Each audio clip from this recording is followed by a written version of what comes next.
Waze notification that I need to start driving in 6 minutes. Well, yeah, we were talking about what I was going to take with me. This morning, at the morning weigh-in, I felt fat. Oh no. I know, yeah. So I was going to wear the extra small Velocio rust bibs, which I love for events because they're very, very comfortable. But I decided to go with the Perlizumi with the cargo pockets. And so when you ask me, oh, was I going to use more than just bottle fuel, I wanted to tell you I've got cargo pockets today, so I can take a few extra gels or, blocks. Yeah. So, blocks. I mean, what I was wondering is, well, because it's so cool today, Yeah. that, well, if it were me, the strategy I would be using for my nutrition would be to eat more solid food because it is so cool. So I wouldn't feel the need to drink as much water, so if I wasn't drinking as much water and I was using more solid food, then for me, that would mean fewer, if any, bathroom stops for a nature break. And that would be my strategy. But yours is different because you can hold your water. Yeah, so that is a very good point, and I think the reason that even came to your mind is that I said I have to force myself to drink more fluids during cool mornings. So it's 46 degrees, 45 degrees this morning. It is 4:16. We launch out at 5. The sunrise is 6:30. So about an hour and a half of nighttime, early morning, pre-dawn, let's call it pre-dawn riding. And so cool temps, no sun. I mean, I have to force myself to drink fluids between now and the first control, which is, I think, mile 22, 23 with 2,000 feet of climbing. So, yeah. Yeah, I'll be waiting at that first control for you. And one of the things I'll have to check is, have you even taken a sip from your bottle yet? Well, now that you mentioned that, I will force myself to drink so that I don't get any backlash for not hydrating enough. Yeah, the next control is 60-something miles away. So I don't want to fall behind either, so that's important. Okay. But anyway. Well, as part of my fun today, I will keep a bottle count for how many fresh bottles I hand to you at the controls. Okay? Yeah. Yep. As much as I used to do a lot of double centuries during the year. So I would come out here and do like the 200K, 300K, and then those would get me ready for the double century season. I just haven't been doing as many, and every year I used to do the 500, the Furnace Creek. I remember that. The Furnace Creek 508. So I've stopped doing that as well. Well, they don't really do that anymore, do they? Well, they moved it up to Reno, Nevada now. Oh. So it's called the Silver State 508. And actually, it's changed hands. Like, so Chris Kostman had it with Adventure Corps, then he sold it to a couple. I can't remember their names right now. Rob Panzera, and then he sold it to Ram. So I mean, it's changed like hands 3 times, but yeah, I just haven't been doing those long ones anymore. I mean, I did PvP last year, but no 500 milers. I mean, it's all been Brevet stuff. It's cheaper. I mean, the entry fee for 500 now is like, I don't know, $750. Oh my. Okay. Not to mention vehicle rental, because I'm not going to put all those miles on my own vehicle. Rooming, lodging, you're away from home for 5-6 days, right? Yeah, at least, a day drive up, a day drive back. That's two of the actual event. It's 4 or 5 days. Are you doing any of the Ram stuff? They have that Western thing. No, actually, yeah. After I did Ram in 2007, and after that, I just didn't want to do anything else. I mean, I had my fill. Yeah. I had my fill. It was very, very painful. I did a 2-person relay, and the guy that I was with DNF'd. So I did, yeah. So you continued on without him? Oh, yeah.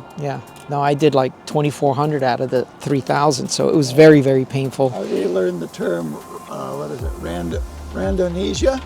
Where, after a long, hard ride, it's like, I'm never going to do this again. Oh, right. And then, as time goes on, you remember the good parts and forget the bad parts. Isn't that true, though?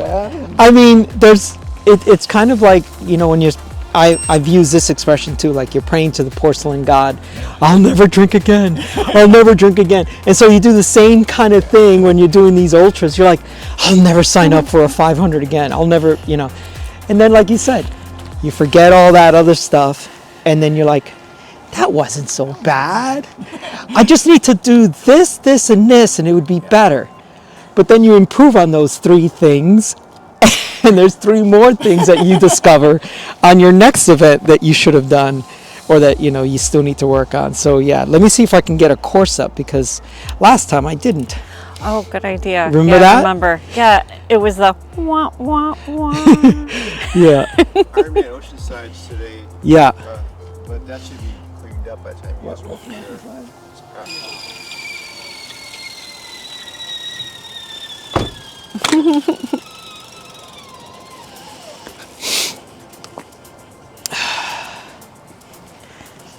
I was just checking out Brooke's Pac-Man socks. Problem I always have, I'm like, where the hell is my car key? Can't see them. Oh, yeah. Every single one. Hey, Jess. Hey! So I'm with George at Solana Beach, and he's getting ready to do a 300k Brevet.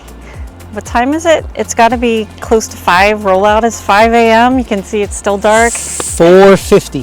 4:50. The sun is down, and that means it's pretty cold. And I wish I had a fuzzy hat on. A couple people here do. Yeah. Anyway, not George. What are you wearing, George? Well, Show. yep. So I've. My big hands. Yeah. So I've got. Let's start from the bottom up. So I got some toe booties on, covering up my revcycling custom lake shoes, but that's okay. I've got some wool sneakers. They are from Defeat. I got my the sneakers. Yep, got my Pearl Izumi bib shorts with cargo pockets. It's hard to see in the light here. Do you got anything in there? Actually, let's do this. Let's swing around this way. Looks like your pocket's empty. They are, for the time being anyway. Good idea. Well, because what I do is when I've got, like, let's say Cliff Blocks and they're half opened, they've been half eaten, then I shove them in here so they don't get mixed up with the rest of the stuff that's in the pocket. And then sometimes trash goes in there. And then I've got a wool base layer. I've got a long sleeve, super thin, so it's a long sleeve, thin base layer, a long sleeve Pearl Izumi thin jersey, and then the vest, because we have to wear reflective clothing. So when we get to the first control, I'll probably ditch the vest and ditch the toe booties, because it's going to be sunrise by then. Yeah, I'll just be, there waiting with my hands out, and you just, toss them, and I will pick them up off the ground and tuck them into the car. Yeah. And hopefully I'll be passing you off a water bottle or 2 if you need them. Yeah.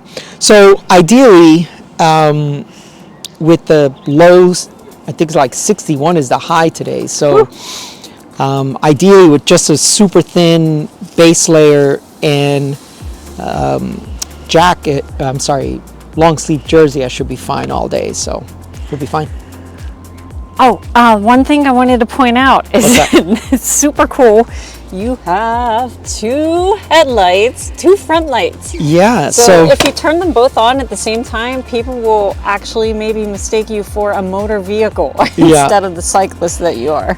Well, the thing is, riding brevets, these unsupported events, it's kind of Noah's Ark type of thing, 2 of everything. So 2 lights, 2 headlights, 2 tail lights,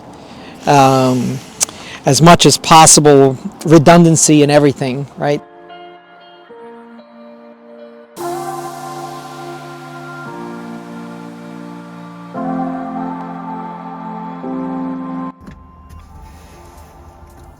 It's 6:25 a.m. I am in my car at the first control point in George's 300k Brevet. So I'm waiting for him to come through. I'll have a couple of fresh bottles for him. I doubt he'll even need one because it's such a cool morning and it's so early into the course. I'd be surprised if he's even touched a water bottle yet. But just in case, I'll have a couple ready, and I also expect he'll be wanting to hand me his wind vest and maybe his shoe covers, just so he doesn't have to carry them for the rest of the day. All in all, hopefully it's going to be a really fast stop. One of George's strategies for endurance races is to minimize time off the bike. So he's going to be in and out of this control point as quick as possible. In the meantime, I've got him on an app that tracks his location real time, so I can see exactly where he is at any moment. I pull up the app and I can see his little dot on the screen, and it's slowly and surely getting closer to where I am. So I'm just going to keep an eye on that and be ready and greet him with a smile on my face and tell him that he's doing a great job, because, well, of course he is. Okay. We'll see you at the next checkpoint. Okay, I see them. Right there. Here they come. Coming into the first control. I can see my breath right now, just to give you an idea of how cold it is. Alright, George is looking good.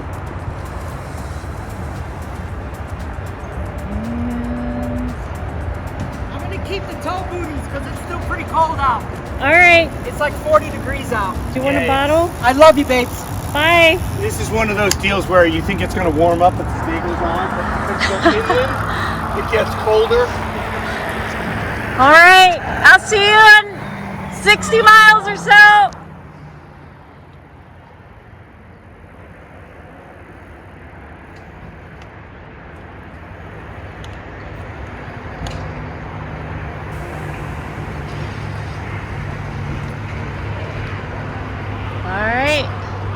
So I have a couple hours. I will use it wisely, which might entail curling up in the back of my car for a nap. I brought a blanket and pillow just in case. Okay, they look like they're doing great.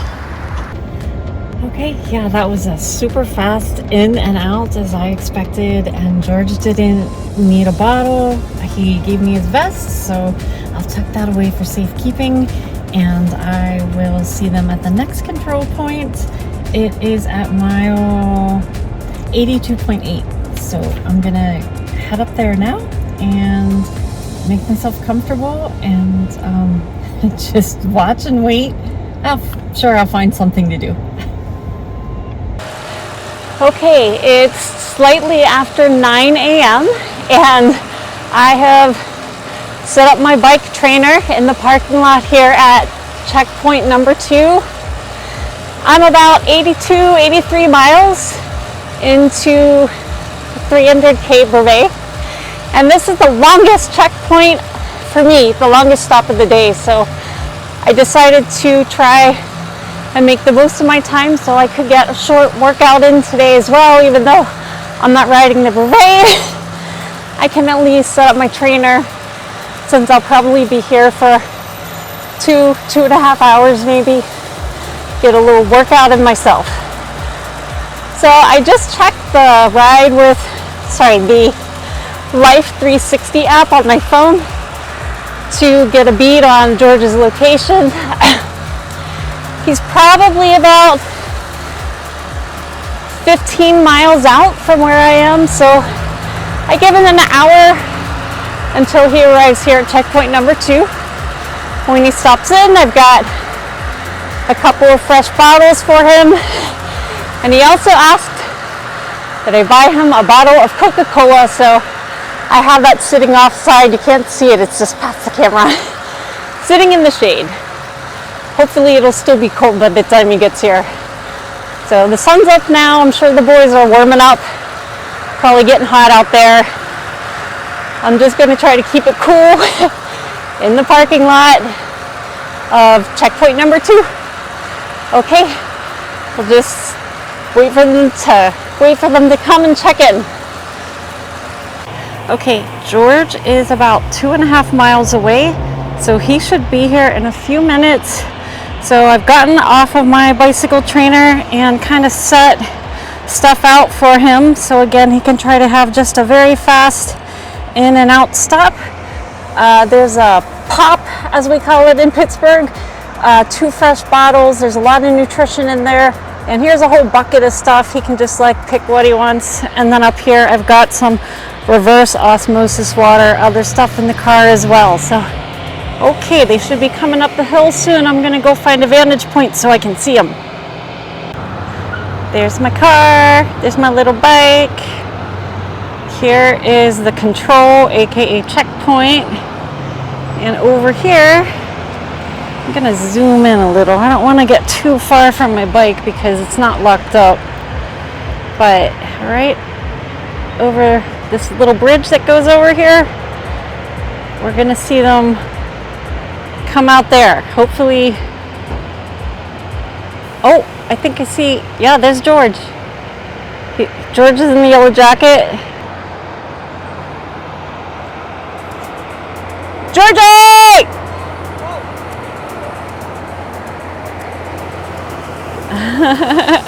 Okay, here they come.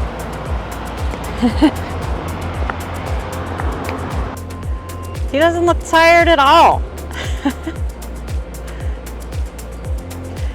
It looks a little warm. I'm so glad you're here. Yeah? We would have missed it. Are you a little warm? Hi! It's good thing you yelled.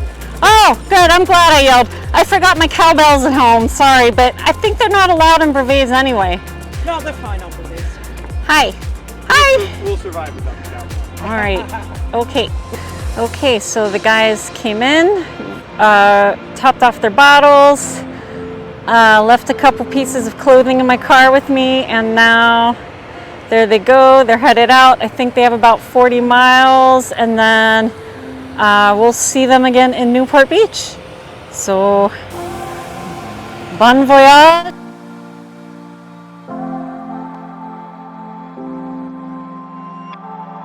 I think I can get another few minutes on my trainer, then I'll pack it up and start chasing in my car. Ha!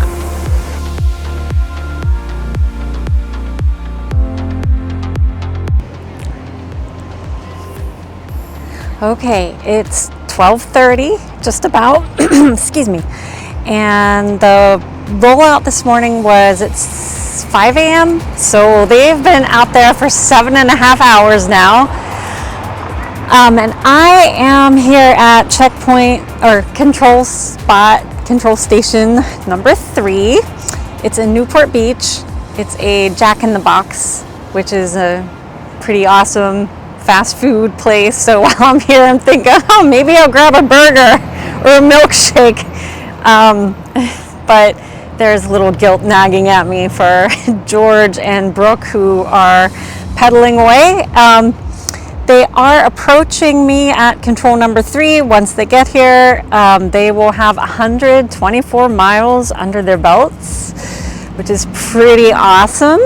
And when we leave here, they only have 64 miles to get to the finish line. So they are just moving along. So what I'm gonna do here to prepare for George coming into the control station is I have a couple of bottles for his bike that have preloaded nutrition. George filled them with the requisite amounts of measured powder last night. So all I need to do is add water and shake for those 2 bottles. So he'll come in, I'll give him 2 new, he'll give me 2 old, and then, you know, I'll also have an assorted array of all the other stuff that was at the last control station will also be here for them. So I'm gonna just go ahead and find a place to set everything up so that, again, we can get them in and out of the control as quickly as possible to minimize the time that they are off the bike. And hopefully, with a little luck, George and I will both be home by, I don't know, 6 p.m. eating leftover dinner and maybe using the roller foam roller therapy, or the, oh, what's the other one? George has one. It's a battery powered thing. It's like this thumper. I forget what it's called. There's a very fancy name for it. Okay, maybe not fancy, but it's this like thumper, and you put it on your sore areas, and it's like, yeah, maybe some of that too. All right, so I'm going to check my locator, see how close the boys are to the control, and get everything timed so that I can hopefully film them as they're coming into the control station to get replenished for the last leg of their 300k brevet. All right, see you in a bit. So they beat me to it. I'm not quite finished setting up here for the boys to come in, and I see them down there sitting at that traffic light. So I'm just gonna go ahead and try to get this last bottle mixed. Hey. Hi. Hey. Thanks for being here. Yeah, I had just barely. So Brooke is putting the screws to me. Yeah. 124.7 and 7:34 total time. 20 minutes stop time. And we've got about 6,400 feet of gain. So things are going well. I feel good. Weather's great. I mean, it's probably low 60s right now. It's just, I mean, look. Yeah, it's beautiful. So, and we just did the windiest section headwind wise. So now we're going southbound. Should be a little bit of a tailwind. Okay. So we'll see. Anyway. And then of course, there's always, you know, street entertainers. Yes. So we're in Newport Beach, I guess. And Brooke, how you feeling? I'm doing all right. Yeah? Need some water? Yeah, here's some water. All right, so this is it. Right after this, it's just a straight shot down the coast, and I'll see you at the finish. Yeah, it's like 60 more miles to the finish. All right. And yeah, I'd like to finish in 12 hours. So we've got 5 hours to do that. Yeah, 4.5. I will definitely finish it. I'm not saying it's fast. I still see it's going to be Yeah. It's in the bag. It's in the bag, baby. Yeah. On our average pace, even with the headwind, it had increased in the last 30 miles. Yeah. All right, So Jess, thanks for being here. It's really it's a time saver as far as going into stores and having to buy stuff. What are girlfriends for if they don't sag for you? I mean, if they don't sag for you, go get another girlfriend. my wife wouldn't be here in a million years. Oh, really? But then again, my wife, because of her epilepsy, doesn't have a driver's license anymore. Oh, yeah. Still. All right, babe. Thank you so much for being here. All right. Ladder up my nether region, so you may want to kill that. Trying to be better with myself about sunscreen. Yeah. They were in and out so quick, and I forgot to pick up my phone to film them riding away to the final checkpoint. But if I zoom in, you could probably catch a glimpse of them pedaling away down the coastal highway. There they go. So from here, they just got a straight shot to the finish. It's, I do believe, 64 miles away. Oh my gosh, I hope they have a tailwind. That'd be freaking awesome. All right, we'll see you down there.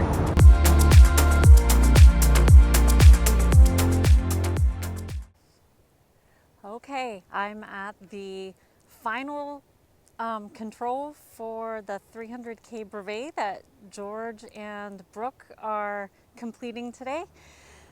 It's about 3:45 p.m. and I just checked their location using the location tracker app on my phone. It looks like they're like 15 miles or less from where I am standing at the finish. and it's a pretty flat finish. I also checked the wind on the weather app that I use, and it looks like they have a little tiny bit of a tailwind. So all I'm trying to say here is I got to keep this super short so that I can go over to the entrance of the parking lot and be there to congratulate them whenever they come into the finish. So I'm just gonna go over there now. I don't need to bring any nutrition or anything with me because this is it. It's the end. Okay, see you at the finish.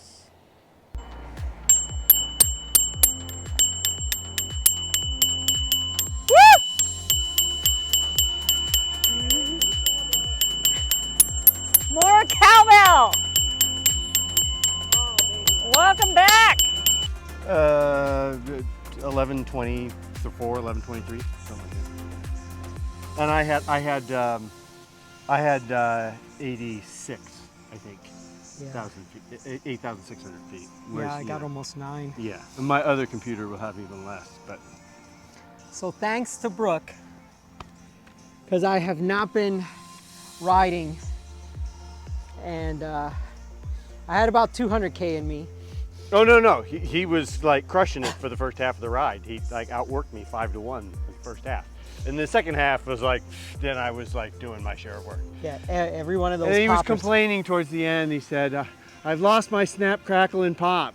And then he got to the front and took some really strong pulls. And I said, well, maybe you lost snap, crackle, and pop, but you've got 2 out of 3. Yeah. We call that sandbagging. No. Yeah, no. Yeah, typical with a ride like this, you have those periods where you feel good, and then you have those periods where you don't. Yeah. And that's why it's nice to have somebody to ride with, and it's always nice if you have more than just one other guy. I know. But no one complains when they do these rides with me, and I think no one would complain doing these rides with George. George was a great companion for the 300K. Thank you. You know, you can't really, you know, I could do a lot worse on just having to share the day with one other rider, you know. Well, I mean, this is what? How many 300Ks now? I've done 4 200s, 5 300s, and 1 400 so far this year. I mean, this is since January. And since January. I mean, have you taken a weekend off? I've had 3 weekends where I did 2 climbing rides, and 1 weekend in Death Valley, and then another 4th weekend where it was raining, you know. So. And tell us what you're training for. And so I have a 1,000K ride coming up in 2 weeks. At Gambler's 1,000K, so we ride from Reno to Las Vegas in 3 days basically. And parts of that course are the Silver State 508 course and the Old Furnace Creek 508 course. Which means you're in the boonies. Yeah, you're right. And You're like very remote. Right. Death Valley is always fun to ride through. And then in June, I'm doing a 1,200K in Sweden, which is the Midnight Sun Randonnée. So you have 24 hours of daylight, basically. So another 750-mile ride, like PvP kind of thing. Yeah. And the scenery looks fantastic. I'm really looking forward to that. Yeah. And Jess, thanks for being here. Oh, Thanks yes. for volunteering. Yes, thank you very much. Pleasure. It's Yeah. nice to feel useful. Yeah. It's nice to not have to go into stores. I know, it just, that is a time suck. Right. It's a time suck. Right, so- that's how we were able to finish the ride in a reasonable amount of time. It's Yeah. just by having, 45 minutes to stop I it. just have to get a nice close-up of my favorite socks ever. Oh, here, Oh, let me Now that they're in the let me light- take in the light of day. these off. Because I love Waka these. waka waka waka waka waka waka. You make me want to like take my finger and like start going through the maze. Like, Right. okay, Well, if I go this way, whoop. And like, I still can't believe I didn't buy every pair they had. Oh, And you they're can't great. get them anymore. They're great. oh. There's no way. I swear I saw a pair at the 7-Eleven close to where we live not 2 weeks ago. I bet that's Okay, then go back Yeah. immediately. We'll stop on our way home. Yeah. Because, and buy whatever size they have and just, give away to somebody if you can. Thanks, Hey. brother. I You wouldn't were have made awesome. it. I No, wouldn't I have know, made but it. you were awesome. I mean, like, there's no way I would have done that ride anywhere near that pace by myself. It's just Yeah. not possible.